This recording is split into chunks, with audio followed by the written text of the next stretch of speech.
Ukraine is striking Russia's Belbek military airbase in occupied Crimea with ATACMS missiles for the second night in a row. Last night, Russians released photo of a destroyed mobile radar station that showed additional undamaged S-400 launchers in the background.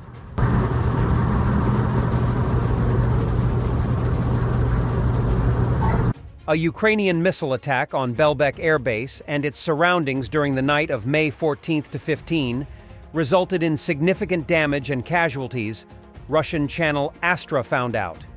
At Belbek, the strike destroyed 2 MiG-31 interceptor fighters and a fuel and lubricants warehouse, injuring 11 Russian servicemen. Later, a missile hit an S-400 Triumph air defense system near the village of Vyshnev north of Belbek Airbase, causing the system to catch fire, killing 2 servicemen and injuring 2 others. While the Russian Ministry of Defense claimed that air defense systems intercepted 10 ATACMS missiles over Crimea and did not report any losses or damage, local sources and military correspondents confirmed casualties and destruction from the attacks. Russian Storm Z instructor and blogger assesses the damage caused by Ukrainian strikes on the Russian frontline aviation infrastructure, as well as strikes on the energy sector, as serious. According to him, this poses a serious threat to the Russian army's ability to carry out strikes with glide bombs. Let's start with the good. Our aerial bombs of various calibers have begun to be equipped with new control modules which provide higher accuracy, i.e., become even more effective means of powerful remote destruction. And now, about the not good stuff. Let's go back a month to a post in which I cited enemy concerns regarding the steadily increasing influence of our airstrike component and assumptions regarding countermeasures. Let me remind you that Mr. Kovalenko then voiced the following options. Either we work against carriers, which is now impossible to implement in a systematic way, or impact other sectors and areas of Russian occupational forces, the destruction of which, while maintaining the dominance of KABs, will still weaken the occupiers on the ground. And now a month passes, during which we observe and feel, firstly, the enemy's fairly systematic work on our refineries and oil depots. Secondly, which is typical, the increasing systematicity of work on air defense systems, airfield infrastructure, and directly to the carriers of those same KABs in the reach of the enemy's long-range weapons. Thus, the enemy has fully reflected on the growing risks and is organizing systematic work on our frontline aviation and air defense systems, including those covering our airfields, which still do not have adequate shelters to prevent aircraft from being hit by at least fragmentation elements of cluster munitions. Maybe we should somehow start scratching our heads more actively in terms of our own countermeasures, including in a proactive manner. Just look at it. Our frontline aviation will be very significantly thinned out, then our glide bombs will cry, and after them, our ground operations. And the damage caused is measured in quite a few billions.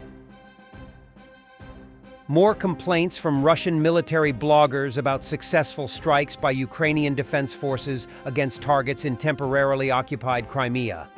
The massive attacks on Crimea that have begun with ATACMS missiles received from the United States as part of a new funding package force us to ask very uncomfortable questions to the command of the Russian aerospace forces. How did it happen that 27 months after the start of the war, military airfields and air defense positions in Crimea are in no way prepared in engineering terms? Why weren't protective structures erected for military equipment and warehouses on the territory that even the Western curators of the armed forces of Ukraine consider a legitimate target for airstrikes? Just 2 years ago, our engineers proposed for production protective hangars for aircraft from prefabricated steel elements, which were reinforced on the outside with earth or gabions, and reliably covered aircraft from the main hovercraft. But not a single hangar like this was ever built. During the same time, we lost so much aircraft on the ground from airborne weapons that its cost was many times higher than the cost of capital reinforced concrete shelters for aircraft in the entire European part of Russia. Why wasn't this done? Why, 27 months after the start of the air defense system, are our air defense systems still standing in open spaces and not even covered with ordinary gabions? Not to mention anti-fragmentation curtains? Why are warehouses with open storage of equipment, weapons, ammunition, and fuels and lubricants still used in Crimea? Since last fall, we have been warning that the armed forces of Ukraine will concentrate all their forces on attacks on Crimea, and we explain that for Kyiv, nightmaring Crimea is perhaps the only way to demonstrate its successes.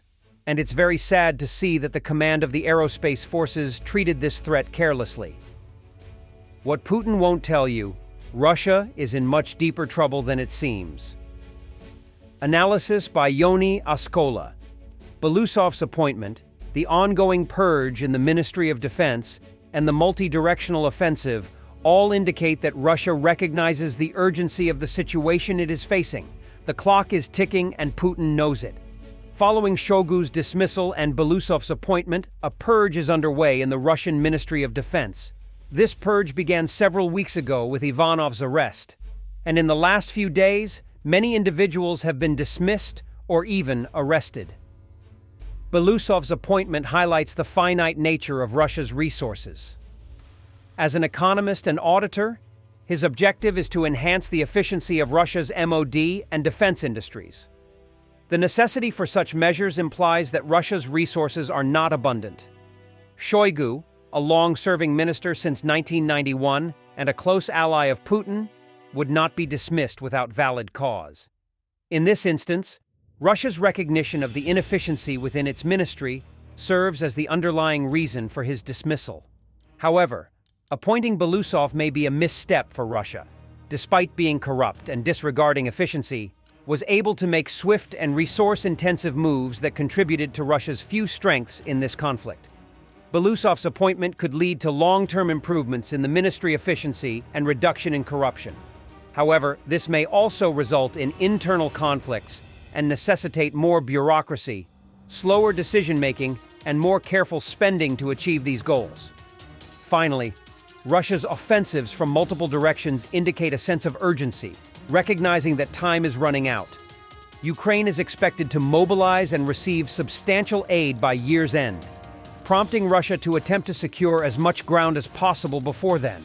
If Ukraine can endure without enduring substantial territorial and human losses, Russia will find itself in an extremely difficult and unwinnable protracted conflict. These are the fundamental reasons for Putin's current pushes on the front and to reform the Ministry of Defense. Thanks for watching, and don't forget to subscribe.